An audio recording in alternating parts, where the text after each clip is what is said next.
everyone, and welcome back to the bi-weekly report. Well, September ended, but there's no reason to wake up because Tank Encyclopedia never sleeps. We have spent $207 on 15 brand new illustrations, including the amazing Centurion AVRE illustrations by Ardhya Vesp Anargha. More will come in October, but we'd like to take this moment to again thank our patrons for their continued support. You make our continued work possible. For our archive section, we will present a very interesting document from the early days of the FV-215 heavy gun tank. The document details answers given by Vickers Limited, which handled the development of the FV-215. One of the points mentions that Vickers cannot answer if 20 183mm rounds will be present until a mock-up was built, which would allow a better insight into the internal arrangement. Another point discusses the possibility of firing to the rear of the vehicle, which Vickers claims would be possible with some modifications. We'd like to thank David Listy Lister for sharing this with us. This time around in the gaming segment, we'll be taking a look at the now ongoing American Dream season for Armored Warfare, including both upcoming and already released content. Following on the Moscow Calling season of the content updates, Armored Warfare's American Dream is quite appropriately giving some love to the American vehicles, with 4 new vehicles already implemented and 2 more arriving later in the season. This comes along with a host of gameplay tweaks, improvements, and new maps to drive in and about. Here, however, we will only be focusing on the vehicles, while an article covering the wider list of changes and additions will be coming to the Tank Encyclopedia gaming site in the near future.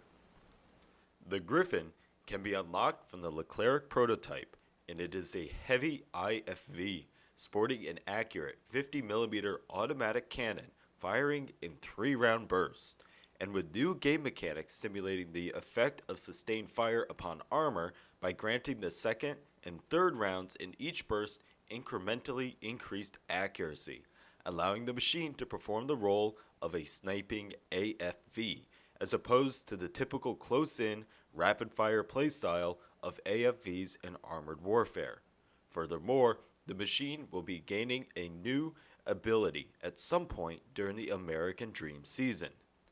Next, the M113 Hellfire, which is unlocked from the Griffin at Tier 8 and sports a potentially devastating complement of 8 Hellfire missiles, including theoretical upgrades of the Hellfire 2 missile to represent the machine being accepted into service rather than being cancelled following the fall of the Soviet Union as it was in real life. With little armor and no active protection system, the machine will be relying upon the Alpha Strike capability of a brace of Hellfire missiles to protect it from aggressors, and will require careful commanding in order to make the most of its firepower. At Tier 9 is the prototype TTB, or Tank Test Bed, a Cold War prototype of the Abrams with an unmanned, auto-loaded 120mm turret, featuring a host of fictional upgrades to represent the evolution it could have undergone if it ever replaced the traditional Abrams vehicle in real life. This includes the Tusk version 3 ERA, soft kill and hard kill APS, and the cutting-edge XM360 E1 120mm smoothbore, which will allow it to hold its own at Tier 9 against the current crop of high-tier MBTs. Finally, for vehicles implemented at this update's launch is the M48 GAU-8, a Tier 10 tank destroyer in-game unlocked from the TTB and the first rotary cannon vehicle in the game, armed with the same 30mm cannon as the infamous A-10 Thunderbolt and sporting a rate of fire of 4,000 rounds per minute. As well as bringing a new class of gun, this AA vehicle turned tank destroyer will also introduce an overheat mechanic and a spool time to mitigate the amount of firepower this thing can put out, as well as introducing a spalling mechanic to represent the sheer amount of shells hitting a target by having non-penetrating shells still do damage, although greatly reduced by armor thickness. The gun will have two fire modes, one at the full 4,200 rounds per minute, allowing a burst of 130 shells before overheating, and another at the relatively lower 2,100 rounds per minute, which will grant 8-second bursts of fire. Now, for vehicles arriving at a later time throughout the season, we have the T-249 Vigilante and the M8 with LOSAT. The LOSAT has the least amount of detail regarding in-game implementation, but will feature new mechanics for the hypersonic kinetic ATGMs, while the T-249 Vigilante sports a 37mm rotary cannon and will follow on from the BMPT at Tier 8. Unlike the M48 GAU, this sports only high explosive on its 3,000 rounds per minute main gun, allowing it to tear apart light vehicles but reducing its impact against main battle tanks. And with a limited 192 round magazine fired in fixed 1-second bursts of 48 rounds, it will function more like a traditional AFV. We will now continue on the book reviews with the second Osprey book on French World War II tanks about cavalry tanks and AFVs by Steven Zaloga. Like all the Osprey books, it is full of illustrations and pictures to help the reader follow the details better. As this book focuses on the French cavalry tanks of the Second World War, it helps dispel a lot of myths surrounding the French performance in May of 1940. Some of the things that are most interesting are the two brief technical assessments. The first looked at the cramped turrets and how they hindered the performance of all French tanks, and the second was the limited installation of radios and how this had a huge impact on how tank units were used. Like the previous book that looks at infantry tanks, it has tables of tank strengths and deployments. It also looks at how French tank development continued into the Vichy period, an area that is even more overlooked than French tank development in general. The downsides are the same as many an Osprey book. It is too short, and as a result, much of the information is glossed over, with things touched upon only lightly, in order to give the reader enough of a grasp of the basics. I also feel that the book ends rather abruptly, rather than having a conclusion, and so it just feels a bit unfinished. Overall, the book is definitely worth a read, and it is a great gateway into World War II tanks. It also has numerous colored illustrations, which would be of much use to the wargamer and modeler. And speaking of modeling, what has happened in the modeling world?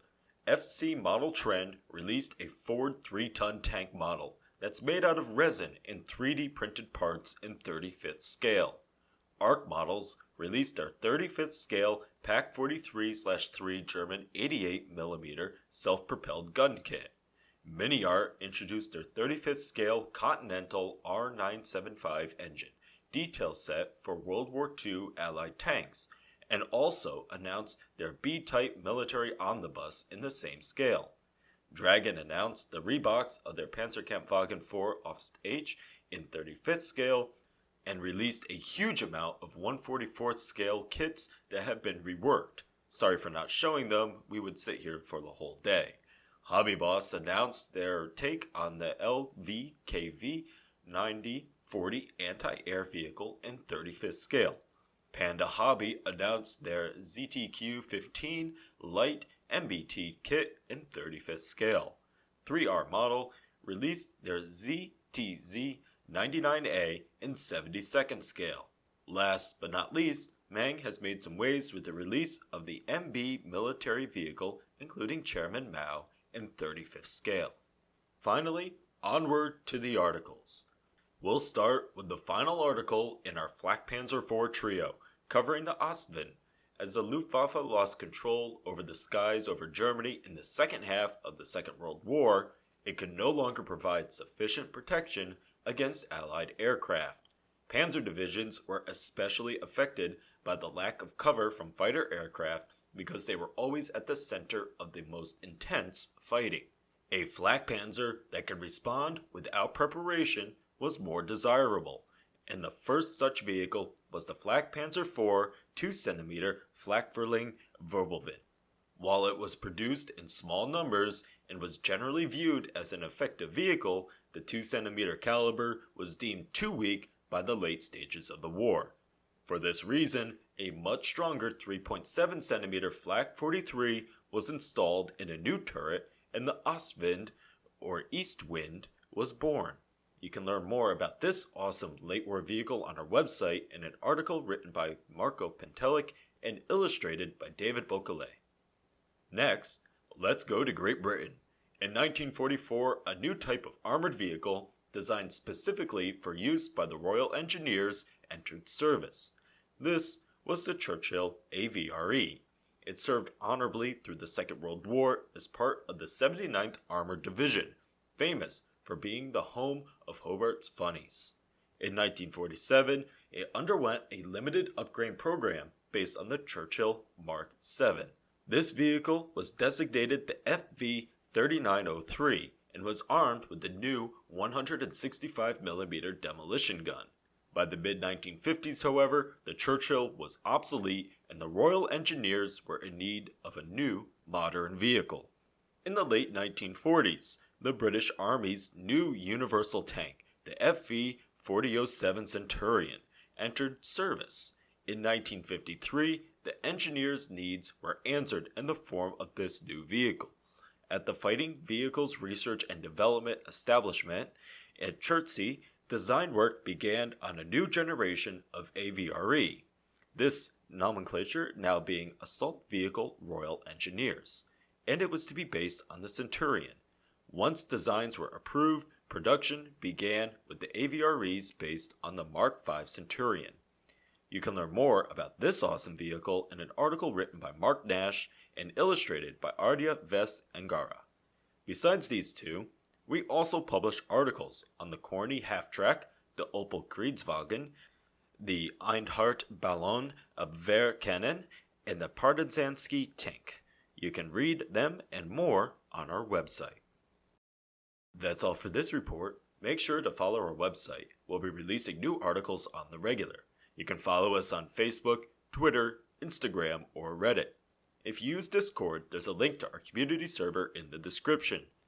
And if you would like to help us continue to develop and expand, consider donating on Patreon. All of the funds will be used to help us enhance and design new articles and features for you. I'm Nathaniel, and until next time, keep us in your sights.